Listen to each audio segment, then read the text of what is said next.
This is interesting. That was interesting. I'm glad you stopped to chat about that. It was really nice to meet you. Yes, very nice to meet you too, Natalie. Allie, thank you very much. I hope to see you around. For sure. We'll definitely be here. Okay. Yeah, all right. Take it easy. Have a good day. Yeah, you too. Bye-bye. Do you get my pizza? No. Okay. Well, Skip to the 4-minute, 30-second mark if you want to get right to the discussion.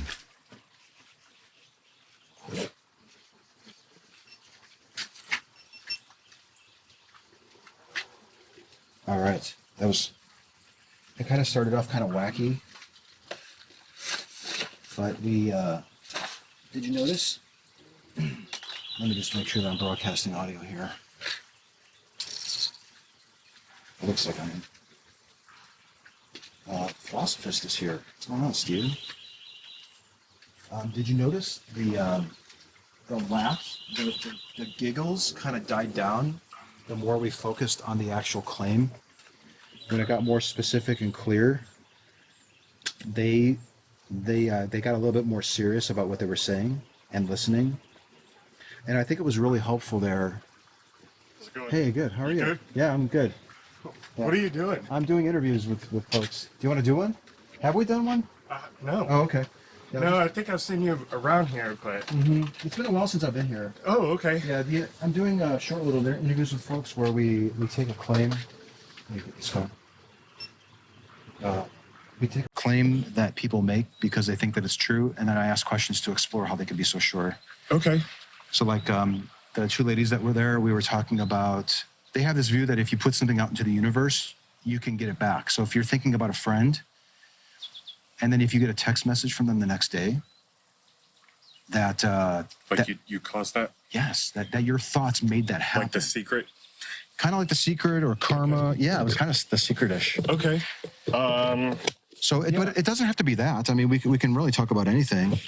Some people think that there's a higher power. Some people want to talk about this politician is the best person for the job. Okay. Do you want to do a short interview? Where Sure. Can I ask you to stand that way, though? Oh, I'm sorry. oh, so I stand on this Could you stand right there? And then I've got a camera above your head pointing on me. Okay. I just want to make sure that that's going. That's cool. Would you mind if what do you do with it? I will take the audio and put it on a podcast. Oh, really? And if it's a Okay. good video, then I put it on YouTube. Okay. Do you want to record the audio too? Just Yeah, is that cool? I don't. Honestly, I wish more people did that. What's the podcast? It's called Street Epistemology. I do oh, okay, cool. Have you heard of it? I'm familiar with epistemology. Study of knowledge. But I didn't know there's a podcast. I podcast a lot because I drive a lot. So I'm gonna switch. I'm just switching out batteries here Okay. because this one was dying for my last conversation there. The pot. Are you gonna look for it now? yeah. Oh no, I'm gonna. I'll give you a magnet with the word Street Epistemology on it when we're done here. Okay. So you can look it up online. Oh, that's crazy. I hit voice record and it's got me at. It's got the location. Yeah, that's kind of creepy. People would say creepy. I mean, it's interesting. Yeah. Can I start to see it? Sure. Network. All right, cool. I think that's good. I think we should be good. I think that's a good idea. And I'm not going to misrepresent you in any way. Like, I might make I don't even know if I'm going to use this, Okay. but I might make an edit. Like, let's say that there's a kid walking by or an airplane going overhead, and what we're talking about isn't really related to the conversation. I might cut it out. Okay. But for the most part, I'm not going to like misrepresent what you're saying or what I'm doing. Well, thank you. I appreciate it. Respectable. What was your first name? It's Jason. Okay. All right, and you are? I'm Anthony. Nice to meet you. Yeah, nice to meet you too.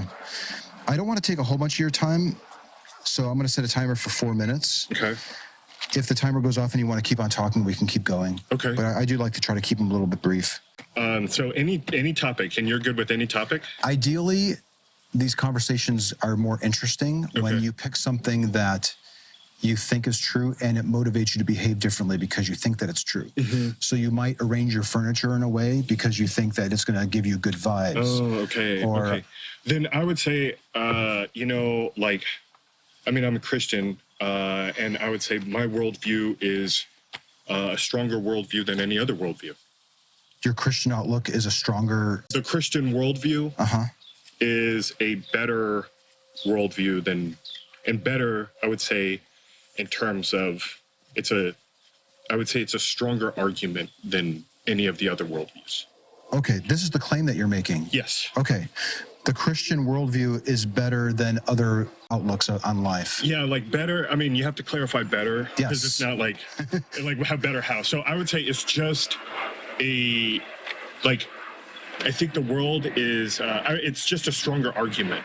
Okay, like if the world is a court system, and everybody here, well, we've all received the death penalty, but because we all die, so everybody gets death. But I believe like if all worldviews were trying to make their argument as to why they're true, I think the Christian one would be the most plausible one. Okay. It's got the strongest argument, I would say, over the others. Okay. That's really interesting. What are some competing worldviews that you think Christianity is better than? Can you just name one or two? You could say agnosticism, atheism, kind of one-ish. You could say Buddhism, I mean, or the secret, the girls who were just, or whatever, that type of view. So over those, I mean, pretty much anything. I think it is like everything. It's the reason why we're here. It has more answers than any other view. Okay. Okay, good. Better means the ability to provide answers. Yeah, I would say it's got more answers, and the answers are more compelling. For instance, atheism can say,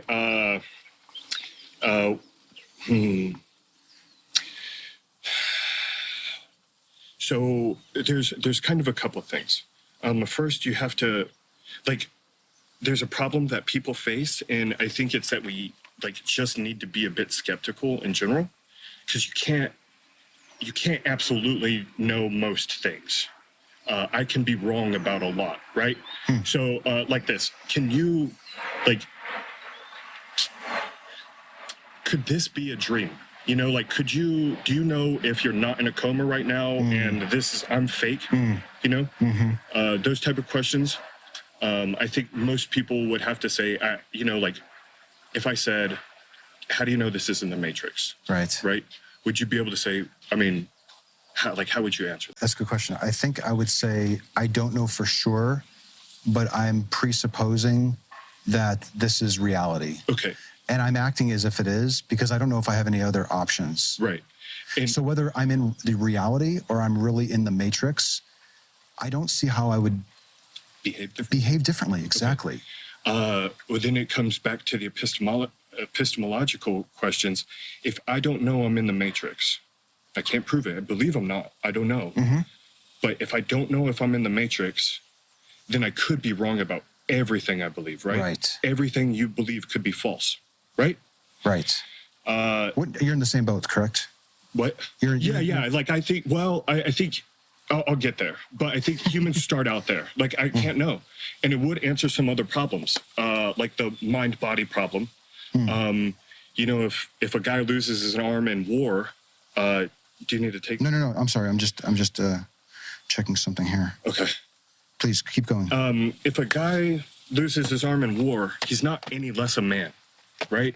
He's still a man, because he is not the arm. He would say, I lost my arm in war or whatever. So who is the my he is speaking about? He's not the body. There is a difference, and it's ingrained into us. So I believe that could be the Matrix thing. Obviously I am not the arm, I am something, some other, the brain is not the mind. So I think, if it was the Matrix, I would answer that, but it doesn't answer necessarily everything. Who built the Matrix then? It's not complete, Right. So you're kind of left there. And then it also, because of that, because we can't really know anything, then people are just generally lost.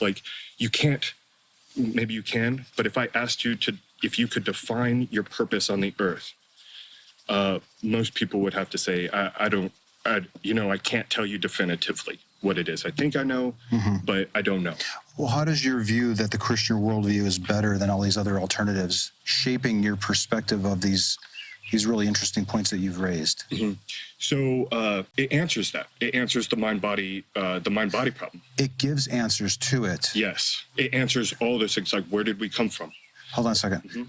You're getting answers to these questions. Are these answers correct? So, Are they true? so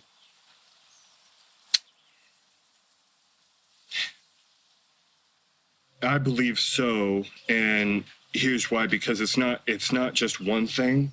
When you go to court, if you were accused of murder and you're innocent, but there's some evidence, maybe, when the prosecutor's saying you're guilty, you have to prove your innocence. You wouldn't necessarily just focus on one piece of evidence, and neither would they. They're trying to put together a comprehensive argument to prove to somebody beyond a reasonable doubt that you're guilty. Not absolutely. It's just beyond a reasonable doubt. And they won't ever know. You're only proven not guilty, but you're not innocent. So you can't say, I can't say absolutely, but I can say, look, when you look at it all, beyond a reasonable doubt, this one makes the most sense. So I'm going to have to be the juror that makes the decision and say guilty or innocent, true or false. So setting aside the courtroom analogy, it sounds like what you're saying is that you think you have enough evidence to bring you to the conclusion that the answers that the Christian worldview is giving you are solid, that they're true. Is that what you're saying? I think. Do you have evidence? I think I think there's evidence. There's a lot of, I would say there's a lot of evidence, and it's spread out. It's spread out in various forms. What would you say is the best one piece of evidence that leads you to conclude that the Christian worldview is true and that the answers that worldview gives you are correct? Well, and when I say like the best piece of evidence, the one that if you discovered that it wasn't solid would cause you to lower your confidence in your view. Okay, so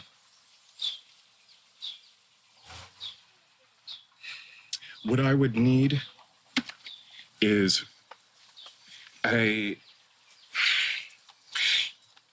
here's the issue. If you can't just say something's wrong and replace it with nothing, you need a better answer. So, you can't, science doesn't do that. Philosophy doesn't do that. You can't just say, oh, that's not true. I don't need an answer. Well, you just said earlier, we can't know anything. Well, I think you can't. Well, hold on. I think non-believers can't ultimately know anything.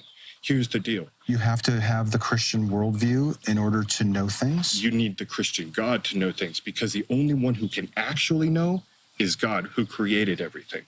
And the only way to know that God is by him revealing himself to you, because he's invisible. He's never gonna, you might not see him. You might. He came down in flesh form. Some people say they have dreams and visions. He's not parting the clouds and saying, here I am. But in Christianity, there's natural revelation and there's divine revelation. Divine revelation is when God reveals that he exists to you, but until then, he's invisible and you're just going to be ignorant of the fact. There's not going to be anything you can do until he personally lets you know that he exists. And when you're given that knowledge, then you can know things are true or not. Until then, you're in a skeptical boat. You can't do anything. You're ultimately hopeless, pointless, purposeless. There's nothing. So you need to have that revealed to you to have any sort of true purpose in the world, to know how this actually came to be. Science may not be completely wrong. It could have been the Big Bang. But I think it was Aquinas who talked about the prime mover. It may have been Aristotle, one with an A. And he said there had to be something that, nothing comes from nothing.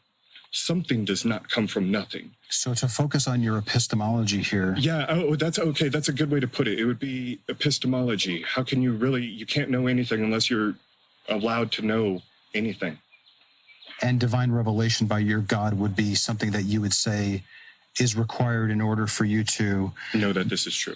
Know that the Christian worldview is better and that the answers that you're getting are actually real and true. Yes, they have to measure up. They can't. Okay. They have to coincide with reality. It needs to make sense. I can't say, well, God revealed to me 2 + 2 = 5, and y'all are all wrong. We're the ones who are right. It's gotta conform to reality as well. Okay. Divine revelation has to conform to reality, and if it does, okay. So here's what I'm wondering. You're of the position that the Christian worldview is better, and that the answers that you're getting are not only satisfactory to you, that they're factually true. was the divine revelation a part of the mix in order for you to get to the position that you're at now? Can you tell me about the divine revelation? Okay. Did you have a divine revelation? Yeah, I think that's generally what Christians actually, like a truly saved, converted Christian receives divine revelation. Tell me a little bit about that. Okay, so in all religions, from Buddhism, Islam, Judaism, Catholicism, all of these things, most of them, even atheism to a point, are humans trying to do good works to earn some sort of moral status or achievement with God or with themselves, fellow man. Okay, so we're all like, and some of them don't care because it's people who prefer evil. Like some people enjoy rape and murdering people. Okay, that doesn't. But again, it has to conform to reality. That can't be a good moral thing. It kills people. Mm-hmm.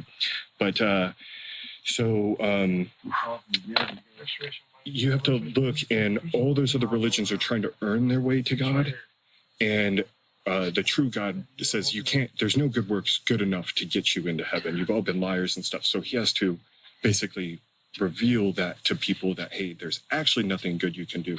The son was the sacrifice. Otherwise, it's just almost an unbelievable story. C.S. Lewis told J.R.R. Tolkien that he didn't believe in Christianity because it sounds like a fairy tale. And J.R.R. Tolkien told him, yes, but it's a sort of fairy tale that's true. It makes sense when you look at it. Let's go back to divine revelation. Sorry. That's okay. Was this hypothesis divinely revealed to you? No. I think so what I would say divine revelation, it's going to be different, and how it happens and stuff occurs differently in all people. For a Muslim, it could be having a dream, but then when it snaps, it's like, oh, okay, I finally get the world, and I now know who God is. I can't earn his favor. He just loves me. He created me because he loves me. And it's just this new understanding. The Bible calls it a new heart. I went from doing drugs and being arrested to I quit drugs overnight, and just life changed. Everything became better. But it's a switch that happens in a person. You were dead and now and dying, but as you head towards your grave here on earth, you're actually heading towards life now instead of eternal death. Are you saying that the way a person can determine if this was divinely revealed to them is if they notice a difference, a profound change in their life? And they'll be a believer in Christianity. Okay, so if this lady who just jogged off the trail had a profound experience in life, and then a completely different God other than the Christian God, she concluded that God was involved in that metamorphosis. Right. She would be mistaken because it wasn't the Christian God. Only if, and this is, yes, she would. Because yes, she would what? She would be mistaken because, unless she had ways that, like this God, flying spaghetti monster, whatever, had more historical evidence, had more philosophical evidence, had more scientific evidence, had more, social evidence. Like there needs to be, it is, apologies for the court argument, but, you're basically the judge and you've got to hear everybody's side and you have to make a decision. To not make the decision would be like a juror who decides to opt out. He's a useless juror. That's a useless judge. It's like a tree that doesn't produce fruit or seed. It's only good for fire. If I understand what you're saying, in order for a person to be sure that the divine revelation is true. The divine revelation was true. Thank you. There has to be evidence backing it up. Yes. Okay. Let me ask you this. Could a person think that they had a divine revelation and that it was the Christian God and they don't have any evidence to back it up? So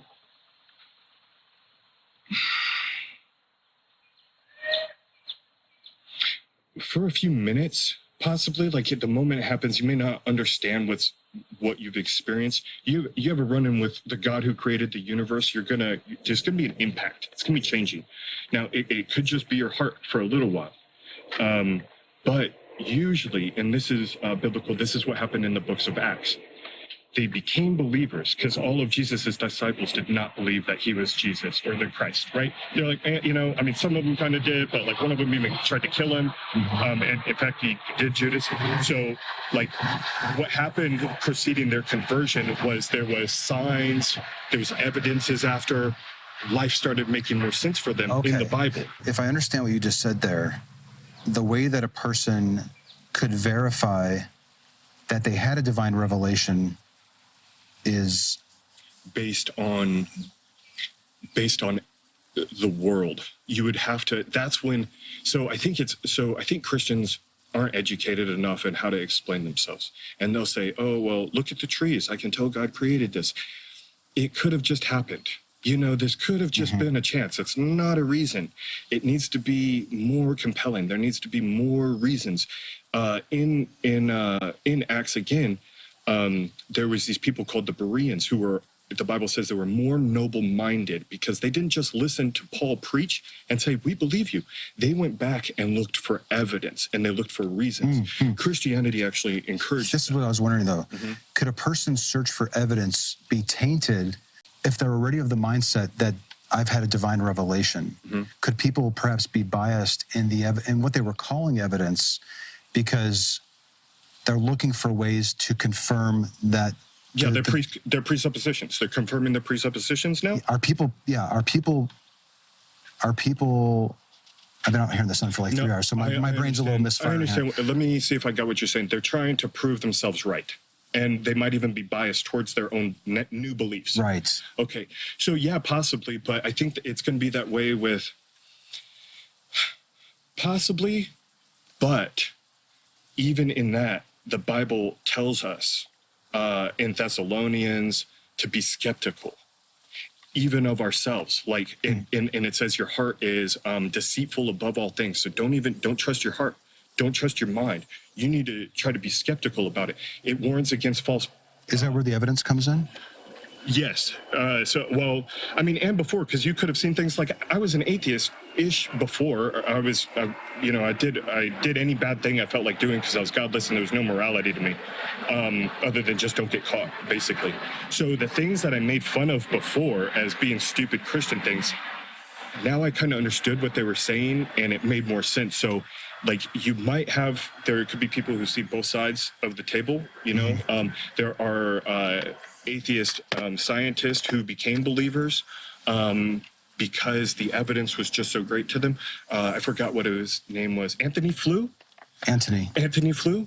Yeah. He became an atheist because there was so much evidence or lack of answers to anything else. Okay. Do you come to the trail a lot? Because I actually have an appointment at noon, I'm late for that, so I need to get wrapping this up. Oh, yeah. Do you come to the trail a lot? A little bit when I'm in town. I'll be in town the rest of the week. Okay, because I don't normally run into a lot of presuppositionalists. That's kind of what I would label you as, if you don't mind the label. But and I'm really eager to. I'm looking for that magnet that I promised you. Would you hold this? Yeah. Just hold that for a second. And I want to have a follow-up conversation with you if possible.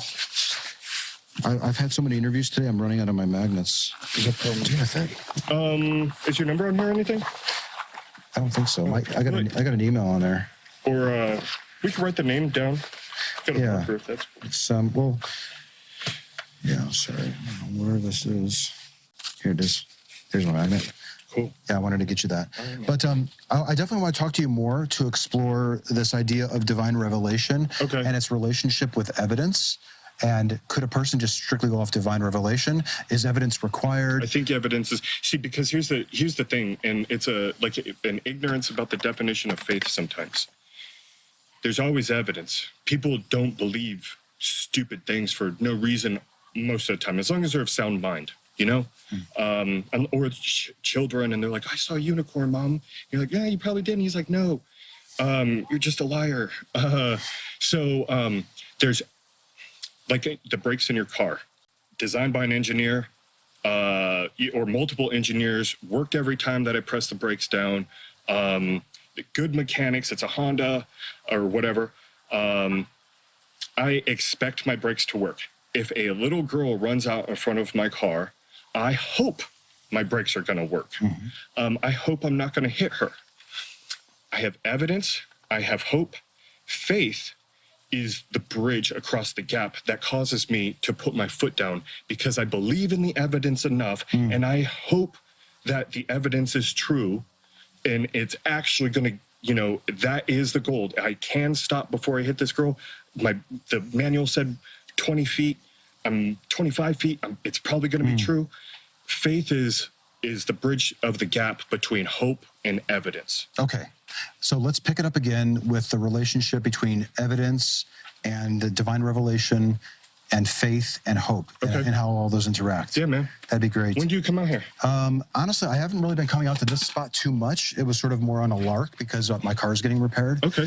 But I've had so many good talks here. I might actually try to come here maybe later this week. Okay. Do you usually run in the mornings? With that email address, you can hit me up and we can actually coordinate a time to meet again if you that'd be want. cool. I'd be interested in talking. It's good for me to... I don't know what beliefs you are, but a respectable whatever it is. Thank you very much. Jason, I really appreciate your time. Yes, sir. Take care. I hope to see you around. Yes, sir. Okay. Bye-bye. Bye-bye.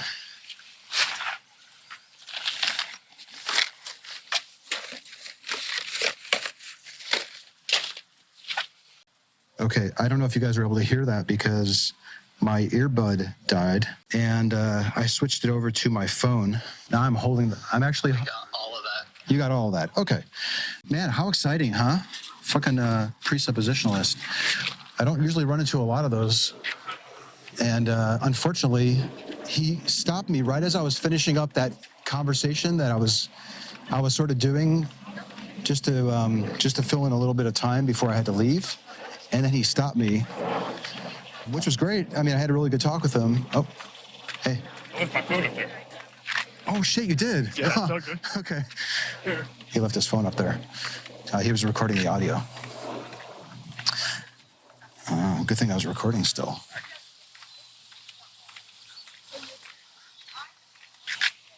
I'll just wait for him to come down.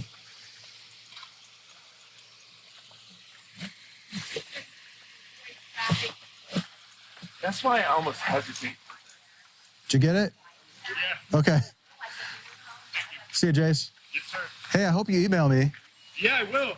Okay.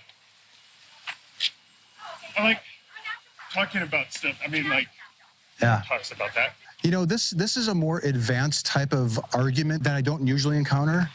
And I'm wondering if we do meet again, I would actually, and I'm so late for my appointment. I'm sorry. No, you're good. Do you need a ride or anything? No.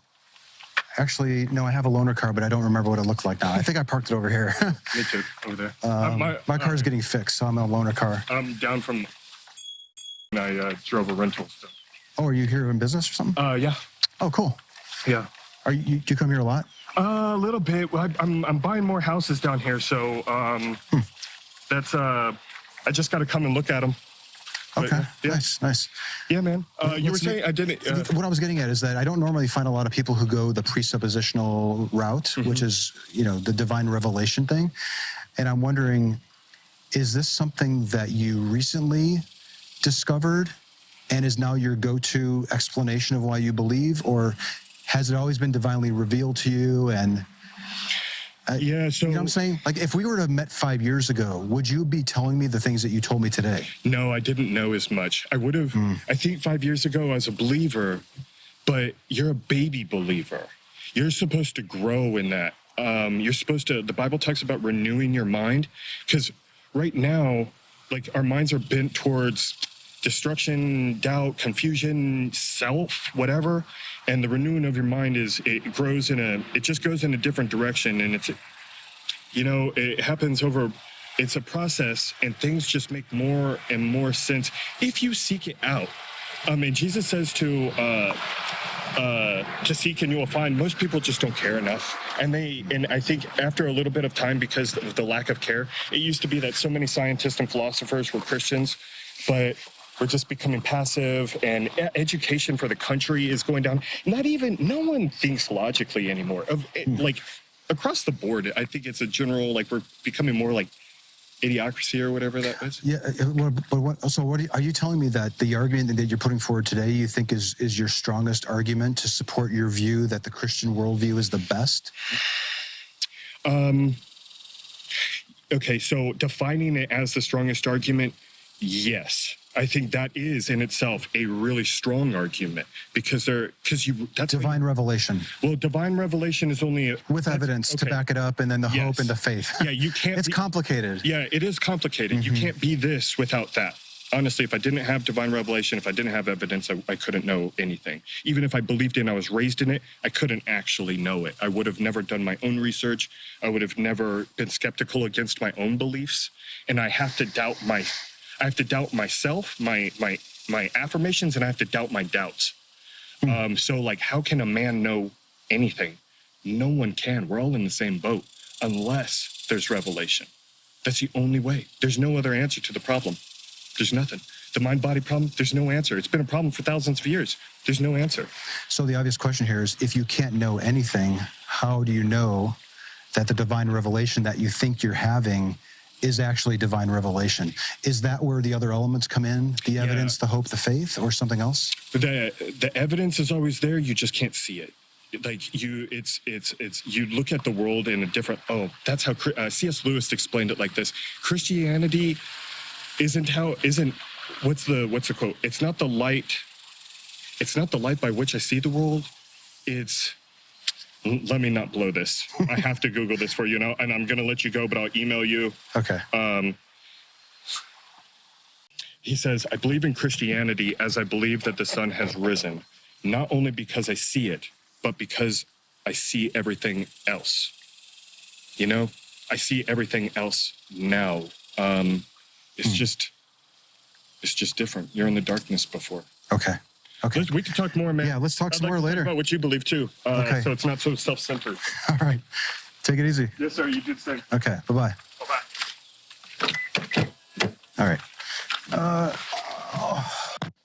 Holy shit. All my equipment is failing me.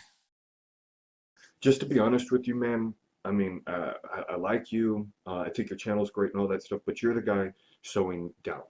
I sow truth. You don't have the truth, so all you sow is, your confusion. I don't know if you really offer people anything. I heard them talk in the book, and maybe in your video, I'm not sure, about books on how to deal with your, not almost hopeless life, your purposeless, like just dealing, like how to just exist now that there's nothing. It doesn't have to be that way. You need to find something to cope with, because it shouldn't be that way. Like, if it's like, why do I need to deal with this sadness? Maybe it's not meant to be that way.